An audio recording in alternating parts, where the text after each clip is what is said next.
79년 말입니다. 지금 여기 두 개의 건물이 있는데 대한민국의 절대 권력 그 두 기관의 자리가 지금 공석이 된 거예요. 청와대와 중앙정보부. 네. 그렇죠. 네. 이 두 자리를 누가 차지하느냐에 따라 권력의 향배가 정해질 수 있는 겁니다.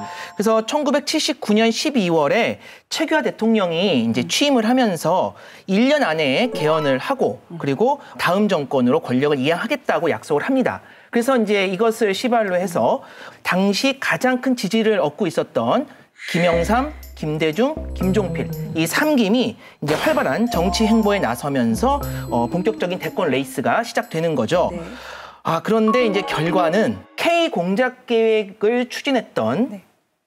이 사람 바로 전두환이 대통령이 됩니다.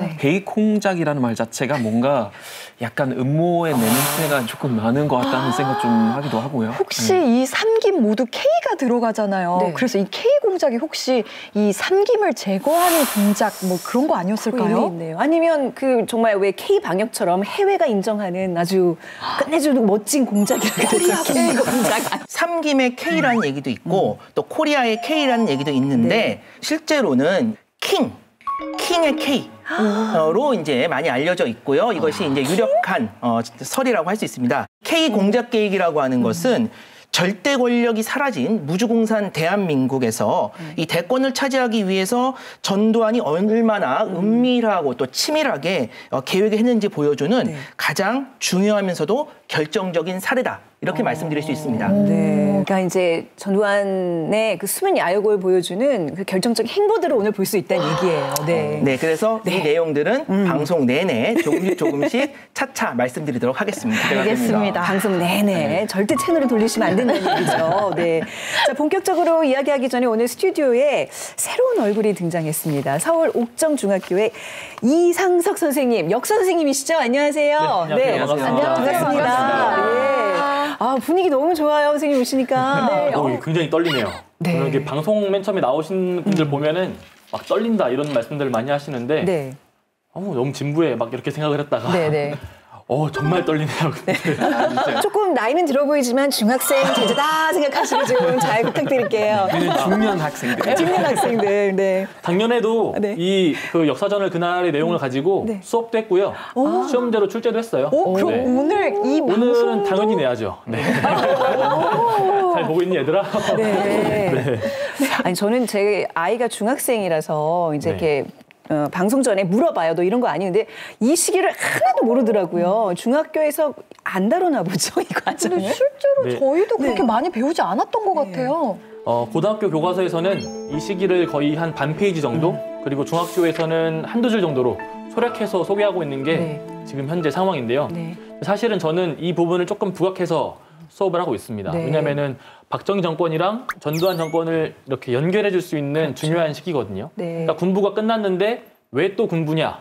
이 의문에 대한 해답을 이 시기가 대답을 해주고 있거든요. 그래서 우리가 이 시기를 봄이라고 보통 이야기를 하거든요.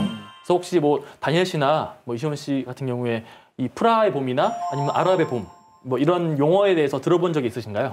프라봄은 독일에서도 많이 얘기됐었어요. 저희가 이제 그렇죠, 프라가 네. 프릴링이라고 보통 표현하는데 그건 이제 68년에 이제 그 체코슬로바키아에서 일어난 사건 보통 말하는 거죠. 잘 설명하는 게 체코의 소설가이자 시인인 밀란 쿤테라의 참을 수 없는 존재의 가벼움이 딱 이 시대를 배경을 맞아요. 하고 그렇죠. 있잖아요. 그러고 보니까 저는 그 아랍의 봄에 딱 그 현장에 있었어요. 그때 여행 중이었는데 사람들이 막 길거리에 나와서 피켓을 들고 이제 이집트 말로 이제 하니까 잘 못 알아듣지만 이제 민주화를 위해서 막 이 독재 타도를 외치고 있는 거예요. 근데 막 진짜 도로 카이로에 탱크가 들어오고 좀 무섭기도 했는데 그만큼 사람들이 이 민주화에 대한 열망이 뜨겁구나 그걸 느낄 수 있었거든요. 우리나라도 이제 그 냉혹했던 독재의 시기를 지나서 이제 민주화의 봄이 찾아오는 시기가 있었는데요. 박정희 대통령이 12.6 사태로 사망하고 나서부터 이제 전두환 신군부가 5.17 쿠데타로 재집권하는 그때까지 약 반년 정도의 시간이 있었는데요. 우리가 흔히 이때를 이제 서울의 봄 이렇게 표현을 합니다. 심리학에서 보통 봄을 희망으로 많이 비유를 하고요. 또 다른 측면으로 보면 이게 결국은 일종의 징검다리가 아닐까. 어두운 곳에서 밝은 곳으로 억압된 것에서 해방되는 곳으로 이렇게 징검다리 역할을 하기 때문에 그때 막 이렇게 움트는 새싹처럼 많은 사람들의 희망이 이렇게 올라오는 그 시점을 표현하기 위해서 서울의 봄이라는 말을 썼을 것 같습니다. 왜 우리 문학 작품에서도 뭐 빼앗긴 들에도 봄은 오는가, 봄하면 뭐 자유, 독립. 근데 이 시기에 이렇게 피부로 느낄 만한 변화들이 실제로 있었어요? 근데 사실 이 서울의 봄 시기에도요, 여전히 유신헌법은 남아 있었고, 그리고 비상계엄도 계속 이어지고 있었습니다. 그럼에도 불구하고 사람들이 어떤 이 민주화의 훈풍을 느낄 수 있었던 것은 1979년 12월 8일 날 긴급조치 9호가 해제가 돼요. 그리고 1980년으로 넘어가서 그 봄이 되면은 이렇게 이제 억압에서 풀려난 사람들이 정치인들은 복권이 되고, 그 다음에 교수들은 복직이 되고, 학생들은 복교가 되는 뭐 이런 이 회복할 복자, 네. 이런 이제 움직임들이 일어납니다. 이때 이제 김대중이 복권이 되고요. 그 다음에 그 유신 체제하에서 그 국회에서 제명당했던 김영삼이 다시 신민당 총재로 복귀를 하게 되고요. 그러니까 사람들이 이제 더더욱 봄이 왔구나 이렇게 느끼게 되는 거죠.